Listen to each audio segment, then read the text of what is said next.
సాలుకు ఒక దూడ సంవత్సరం పొడవునా పాలు.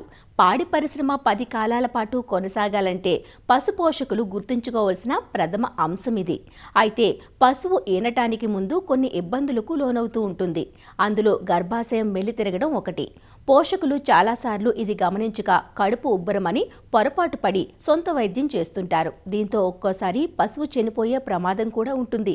అందువల్ల ఎలాంటి చిన్న ఇబ్బందిని గమనించినా దగ్గరలోని పశు వైద్యుడిని సంప్రదించడం ఎంతైనా అవసరం.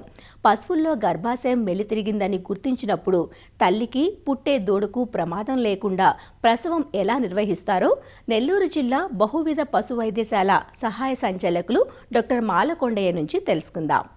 చూడి పశువుల్లో ముఖ్యంగా చివరి మాసాలైనటువంటి 9-10 మాసాల్లో ఈ చూడి పశువుల్లో గర్భాశయం మెలిదిరుగుతూ ఉంటుందన్నమాట. సో ముఖ్యంగా దీనికి కారణాలు ఏంటంటే బయటికి రైతు సోదరులు బయటకు వదిలేయడం, ఈ కాలువలు దాటడం, గట్లు ఎక్కడం, కొండ ప్రాంతాలు, ఎగుడు దిగుడు ప్రాంతాల్లో ఈ చూడి పశువులను నడిపించడం, ఈ వ్యాలోయింగ్ ట్యాంక్స్ అంటారు, బురద గుంటల్లో పశువులు పొరలడం, తర్వాత పశువులు పొడుచుకోవడం, ఇలాంటి కారణాల వల్ల చివరి మాసాల్లో గర్భాశయం మెలిదిరుగుతుంది. తద్వారా చూడి పశువులు చాలా మటుకి చనిపోవడం, దూడలు చనిపోవడం రైతులకి ఆర్థికంగా బాగా నష్టం చేకూరుతుందన్నమాట.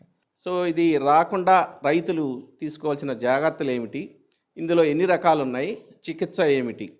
ఇందులో ముఖ్యంగా ఈ ఎడం వైపు మెలితిరగడం లేదా కుడివైపు తిరగడం, తర్వాత ఈ గర్భాశయ ముఖద్వారం ముందు భాగం లేదా తర్వాతి భాగం, సర్వీక్స్ అంటారు దాని, గర్భాశయ ముఖద్వారం ముందు భాగం తర్వాత భాగం మెల్లి తిరగడం జరుగుతూ ఉంటుందన్నమాట.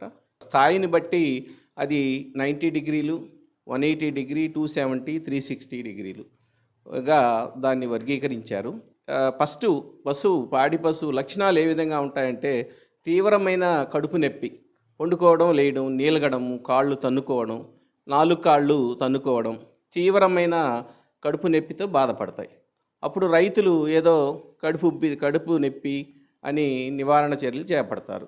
అది కరెక్ట్ కాదు. సో వెంటనే పశు వైద్యాధికారిని సంప్రదించాలి. దీనికి కూడా గోల్డెన్ అవర్ ఫస్ట్ 2-3 గంటలు కానీ మనం పశు వైద్యాధికారిని రైతు సంప్రదించి దాన్ని గుర్తించగలిగితే పశువుని దూడని సంరక్షించుకోవచ్చు, లేకపోతే మరణం సంభవిస్తూ ఉంటుంది. చాలామంది అవగాహన లేక అది కడుపు ఉబ్బిందిలే, కడుపులో కుట్టులే, అది వాయువు చేసిందిలే అనే మూఢనమ్మకాలతో చాలామంది చిన్న వైద్యులు గృహ వైద్యం చేస్తూ ఉంటారు. తద్వారా టైం జరుగుతుందన్నమాట. టైం జరిగే కొద్దీ పెద్ద ప్రాణానికి ముప్పు, దూడకి మరణం సంభవిస్తుందన్నమాట.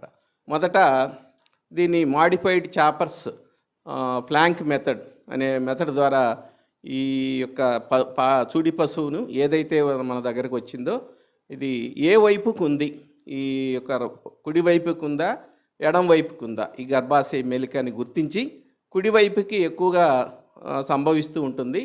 కుడివైపుకు ఉన్నప్పుడు ఈ చూడి పశువుని కింద పడుకోబెట్టి దాని మీద ప్లాంక్ చెక్కని ఆనిచ్చి రోల్ చేయడం, కుడివైపుకే రోల్ చేయడం ద్వారా ఈ గర్భాశయం మెలిక యథాస్థానానికి వచ్చి దూడను మనం తీయడం జరుగుతుందన్నమాట. అది అక్కడ గుర్తించడం, ఏ వైపు అనేది గుర్తించడం, తర్వాత ఇది గర్భాశయ మెలిక కాదా అని గుర్తించడం అనేది ఇక్కడ ముఖ్యం అన్నమాట. కాబట్టి ఈ విధంగా వైద్యం చేసినట్టయితే దీన్ని మనం రక్షించవచ్చు. చివరికి ఒకవేళ ఈ పొర్లించడం ద్వారా మనం దానికి చికిత్స చేయలేకపోతే ఫైనల్గా సిజేరియన్ సెక్షన్ ద్వారా ఈ యొక్క ఆపరేషన్ ద్వారా దూడను బయటికి తీసి పశువుని సంరక్షించుకోవచ్చు అన్నమాట. కాబట్టి రైతు సోదరులకి దీని ద్వారా నేను చెప్పడం ఏంటంటే చూడి పశువుల్ని ప్రత్యేకంగా వాటిని పోషించడం, బయటికి వెళ్లకుండా పశువులు పొడుచుకోకుండా, ఈ కాలువలు గట్లు ఎక్కకుండా, ఎగుడు దిగుడు ప్రాంతాలకు వెళ్లకుండా సంరక్షించుకొని ఉన్నట్లయితే ఈ పశువుల్లో ఈ గర్భాశయ మెలిక యొక్క సమస్యని తీర్చుకోవచ్చు, రానియకుండా చేసుకోవచ్చు.